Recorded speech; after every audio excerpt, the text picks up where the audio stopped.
일제 후반에 평양을 중심으로 전도 활동을 활발하게 하셨던 목사님이 계십니다. 그 목사님의 함자는 최봉석 목사님이라고 합니다. 1869년에 나셨으니까 고종이 다스리고 있던 조선시대 때 나신 분이세요. 그리고는 평양신학교를 졸업하시고 1913년에 목사님이 되셨습니다. 그리고는 만주로 건너가셔서 10년이 훨씬 넘도록 만주 선교사로 사역을 하시다가 1926년에 다시 돌아오셨어요. 평양의 산정현 교회, 나중에 주기철 목사님이 계셨던 교회죠. 그 교회에 소속된 전도 목사님의 신분으로 사방에 다니면서 전도하셨어요. 그리고는 이분이 전도해서 세운 교회가 나중에 보니까 무려 74군데나 생겨나게 됐습니다. 그러다가 1939년 일제에 강압적으로 시행하는 신사참배를 맞서다가 투옥이 되셨고 옥고를 치르시면서 많은 고생을 하셨습니다. 감옥에 계신 상태에서 1944년 그 허약한 몸으로 40일 금식 기도를 하시던 도중에 하나님의 부르심을 받아 순교자가 되신 목사님이세요. 최봉성 목사님, 그러면 조금 낯설어 하시는 분들도 많을 텐데 그분의 본명보다 별명으로 훨씬 더 유명한데 최권능 목사님이라고도 합니다. 그리고 이 최권능이라는 별명 못지않게 유명한 것은 그분이 전도할 때 쓰셨던 전도 메시지인데 아주 간단해요. 세상에서 제일 짧은 전도 메시지인데 예수 천당 이거였어요. 얼마나 크게 예수 천당을 외치는지 한 번은 평양 길거리에 일본 순사가 말 타고 걸어가는데 그 앞에서 예수 천당 하니까 말이 놀래가지고 앞발을 지켜두는 바람에 순사가 말에서 굴러떨어지는 일도 있었다고 합니다. 여러분, 이 목사님은 옥고를 치르면서 고문을 당하고 할 때도 건드리기만 하면 예수 천당 이렇게 하니까 넌 어떻게 입만 열면 예수 천당 하느냐. 나는 머리끝부터 발끝까지 예수님으로 가득 차 있어서 나를 건드리기만 하면 예수님이 나온다고 말씀하셨던 귀하신 목사님이십니다. 여러분이 예수 천당이란 말은 무슨 말일까요? 예수님을 믿으면 천당에 갑니다. 그러니 당신도 예수님을 믿고 천당에 가십시오 라고 하는 아주 짧은 전도 메시지죠. 그런데 여러분, 사실은 성경을 이렇게 검색해 보면요, 천당이란 단어는 지금 성경엔 없습니다. 뭐라고 돼 있을까요? 천국 이렇게 돼 있고 혹은 하나님의 나라 이렇게 돼 있어요.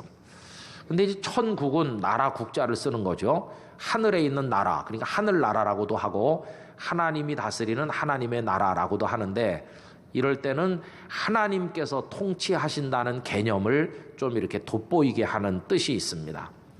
근데 천당이라고 하면 틀린 거냐? 전혀 그렇지 않아요. 이 당자는 집 당자니까 하늘에 있는 우리 집 그런 뜻이에요.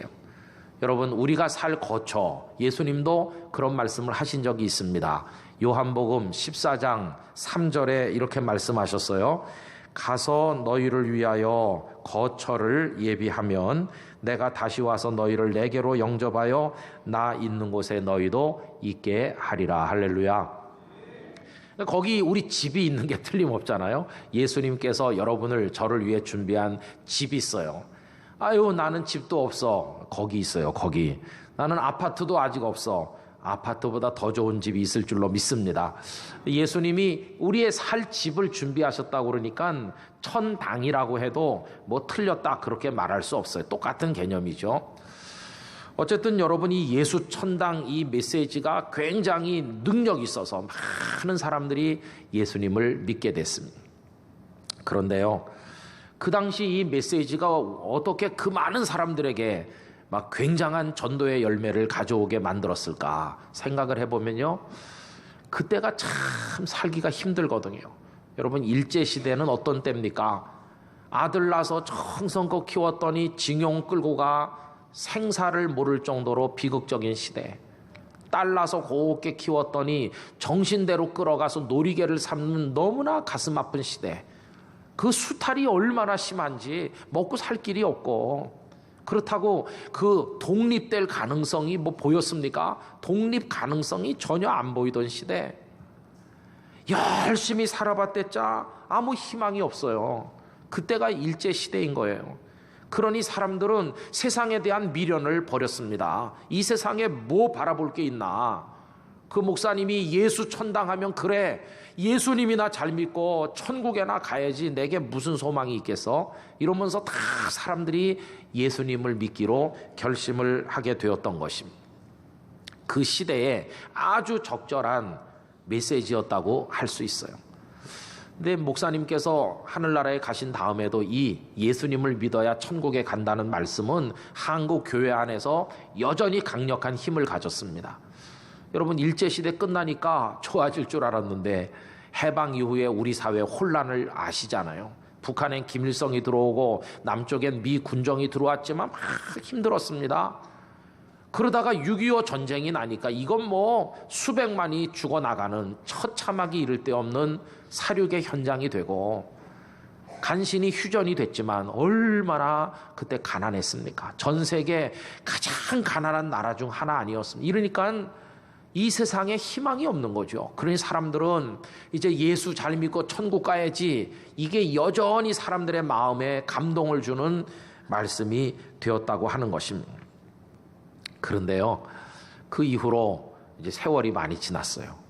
그러면서 예수 천당식의 말씀에 대해서 사람들은 더 이상 귀를 기울이지 않는 이상한 현상들이 나타나기 시작했어요.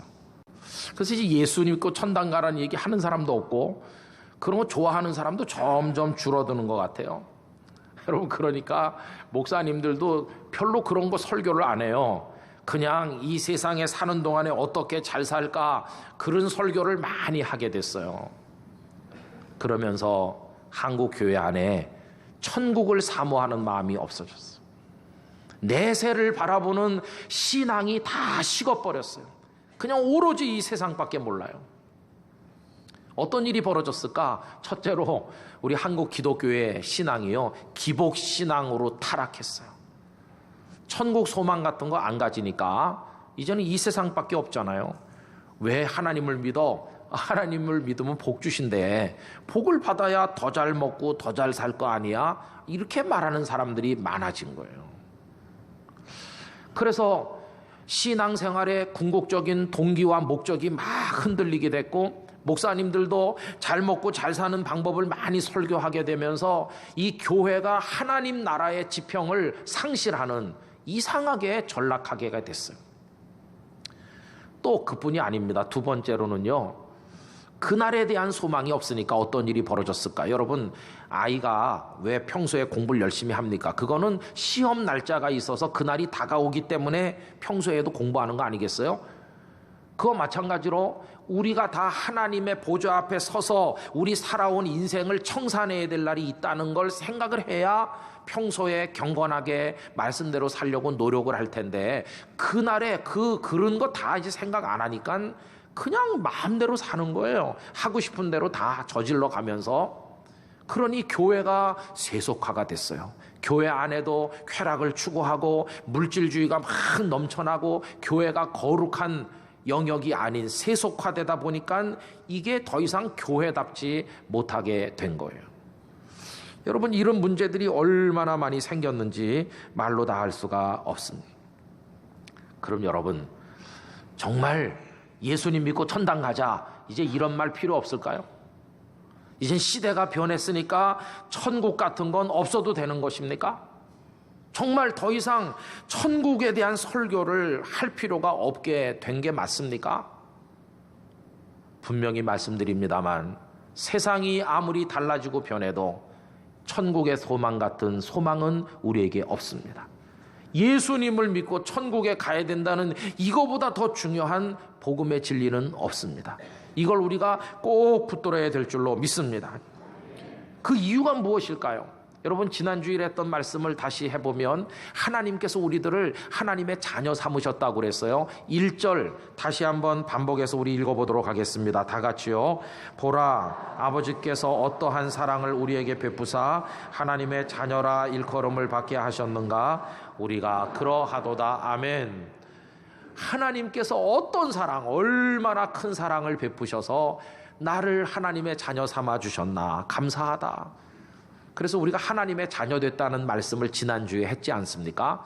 그리고 2절은 그걸 확인하고 있어요. 2절 앞부분 다 같이 읽습니다. 사랑하는 자들아, 우리가 지금은 하나님의 자녀라. 할렐루야. 여러분, 지금 우리가 하나님의 자녀입니다. 이건 믿으세요? 우리가 지금 하나님의 자녀다. 누가 뭐래도 나는 하나님의 자녀다. 그런데요, 지금 하나님의 자녀가 됐지만 우리가 지금 완벽한 삶을 살고 있나요? 그렇지 않아요. 지금 하나님의 자녀인 것은 틀림없지만 아직도 우리는 여전히 많은 한계 안에 쌓여서 고통받고 있어요. 우선 대표적인 게 첫째로 우리 다 죽을 겁니다. 하나님의 자녀지만 죽는다니까요. 그게 언젠지 몰라요. 이 세상에서 가장 공평하면서도 처절하게 다가오는 한 가지 명제가 다 죽는다는 거예요. 첨단 의술이 개발이 되고 뭘 먹으면은 더 오래 살고 뭐 별 희한한 얘기도 많이 나옵니다.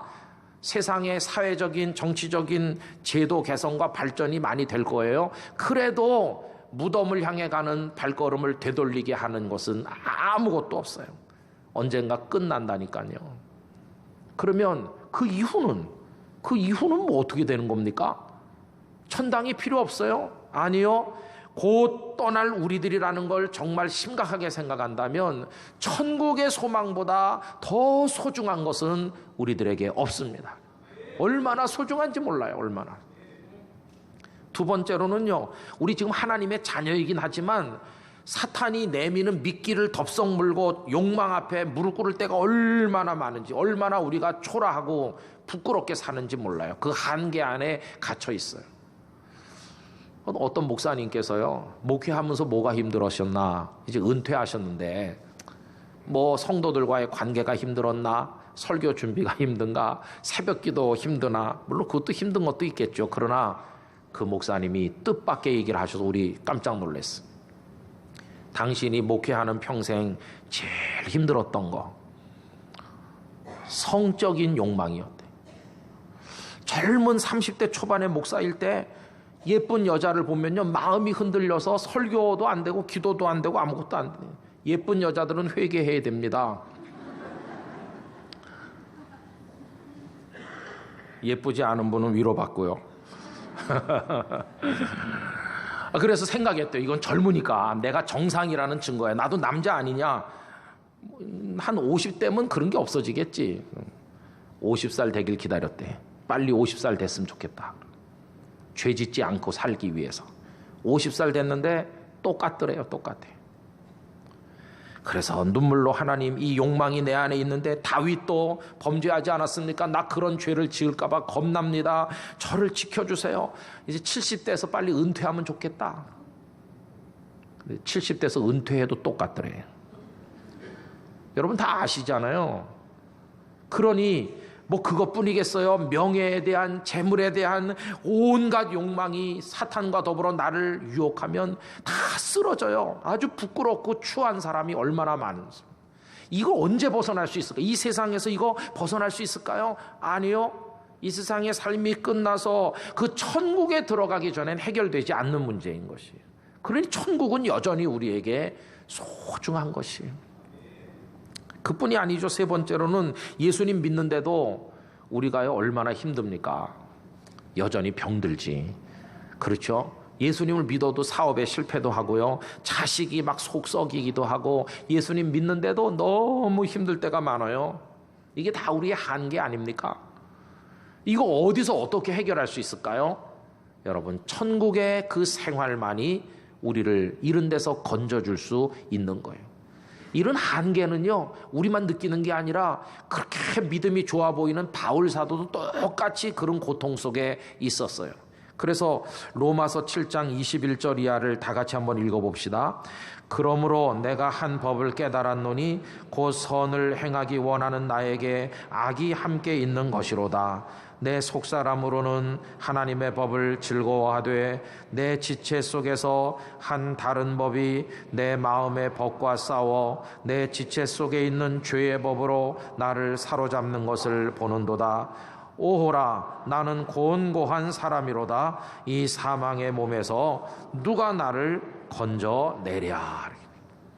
바울도 지금 이 삶을 그렇게 탄식했어요. 지금 하나님의 자녀로 사는 삶의 한계를 깨달았던 분이 아니십니까? 무엇이 해결해 줄 수 있나? 영원한 천국밖에 없습니다. 이게 얼마나 중요하면 우리 예수님이 세상에 오셔서 외치신 첫 번 메시지가 뭡니까 여러분? 회개하라. 고다이 뭡니까? 천국이 가까이 왔느니라. 너희들이 이 땅에서 좀 잘 살아본다고 잘 되고 있어? 성공했어? 아무리 그래도 너희들의 고통에서 누가 너희를 건져주겠냐? 하나님의 나라 천국이 다가왔고 내가 그 천국을 너희들에게 이루어주는데 그 천국 소망 외에는 너희를 건질 게 아무것도 없으니 회개하고 천국의 백성이 되라고 예수님은 말씀을 하셨던 것입니다. 그래서 여러분, 우리는 오늘 지금과 장래의 그 대조 앞에 서 있게 되는 것입니다. 지금 나는 하나님의 자녀야.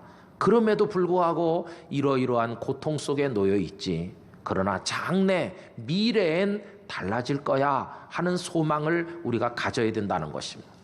여러분, 미래, 장래엔 우리가 어떻게 달라질까요?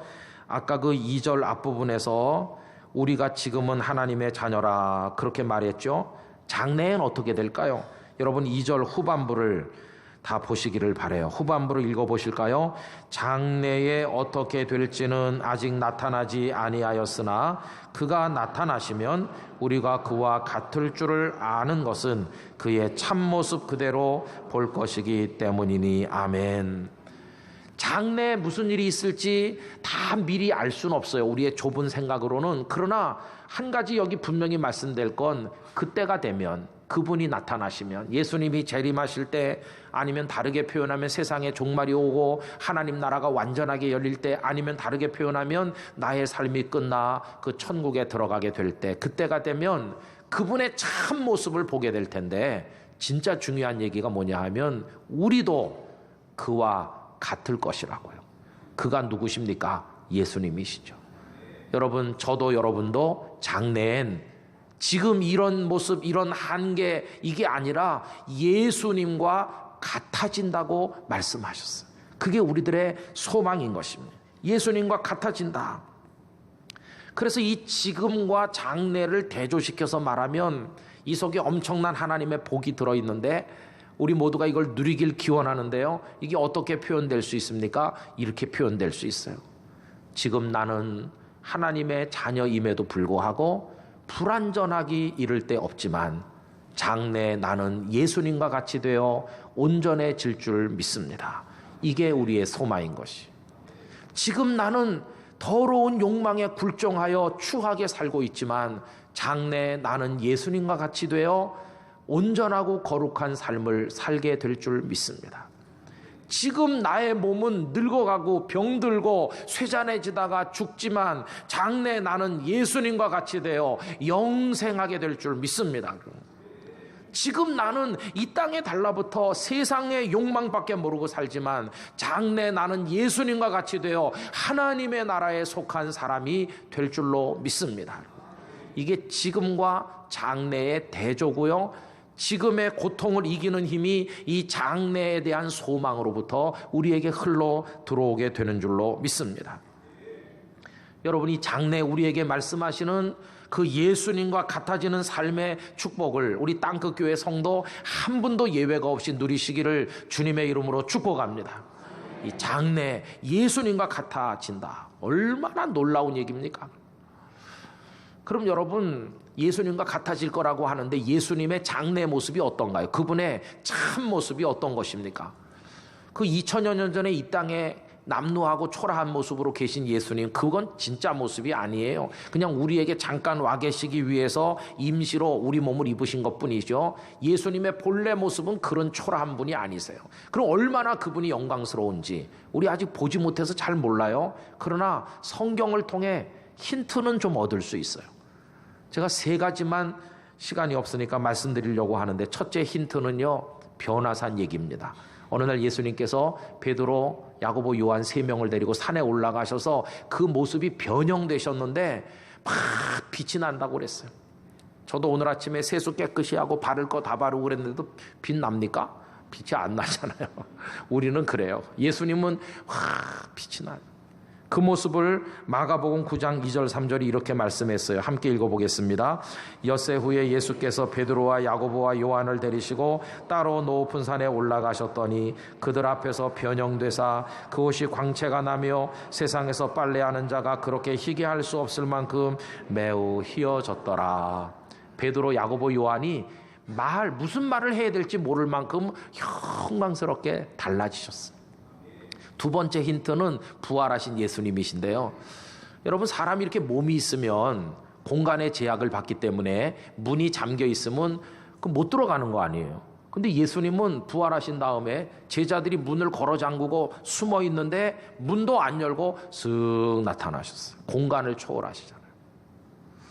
또 그 예수님은 그러면 유령이었냐? 아니요. 생선을 받아 잡숫기도 하고 도마 보고 만져보라고도 했으니까 이게 다 있는 겁니다. 근데 부활하시고 나니까 시공을 초월하는, 우리 사람이 설명 불가능한 모습으로 변화되셨어요. 여러분, 우리도 그 부활의 소망을 똑같이 가진 거 아니겠어요? 그 다음에 3번째 힌트는 요한계시록 1장에 나오는 말씀인데 13절 이하 화면을 보며 다 같이 읽습니다.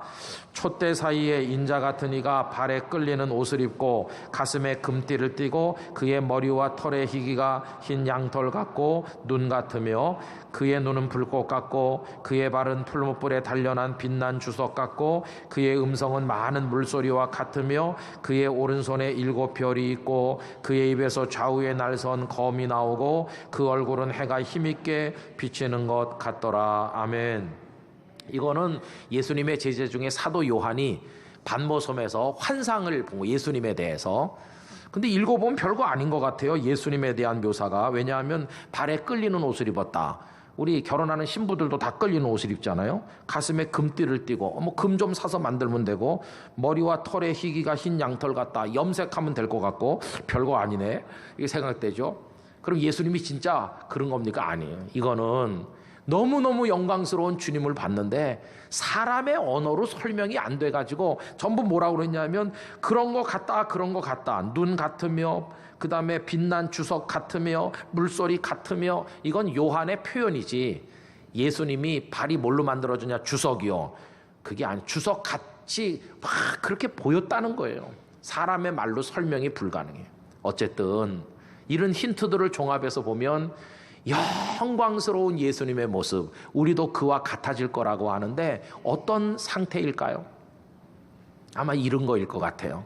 그 안에는 조금의 어둠도 없이 빛으로 충만한 상태, 그 안에는 죄성이나 수치 같은 게 조금도 없이 거룩함으로 충만한 상태, 그 안에는 어떤 시간의 제약을 받아 쇠락하고 쇠퇴하는 거, 그런 거 없이 영원으로 충만한 상태, 그 안에는 하나님의 영광만이 100% 채워져 있는 그런 상태, 그게 예수님의 영광스러운 모습이요 존재일 것입니다. 그런데 우리도 그와 같을 줄을 아노라. 할렐루야. 이보다 더 놀라운 말씀이 어디에 있겠습니까? 저는 오늘 3부에 오신 우리 땅끝교회 성도들이 예수님처럼 될 소망을 가지고 오늘을 이기는 분들 되시기를 축원드립니다. 이제 우리 어떻게 살면 되겠습니까? 2가지죠. 여러분, 이제는요, 세상이 여러분을 좀 즐겁게 해도 거기 도취되지 말고 그 나라를 바라보시기 바라요. 2번째는 힘들어도 잘 참고 그 나라의 소망으로 오늘을 이기시기 바랍니다. 그게 우리 성도들이 살아가야 될 모습이거든요. 로마서 8장 18절 읽습니다. 생각하건대 현재의 고난은 장차 우리에게 나타날 영광과 비교할 수 없도다. 세상의 고난이 힘들어도 장래 그 영광과는 비교가 불가능해요. 지금 주님은 빛나고 높은 보좌에 앉아 계셔요. 우리가 이제 그분께로 갈 것입니다. 우리도 그 영광을 잊게 될 것입니다. 그런 마음으로 하나님 나라를 잃어버리지 않고 하나님 나라 소망을 간직하는 우리 성도님들이 다 되시기를 예수님의 이름으로 축원합니다. 다 같이 기도하겠습니다.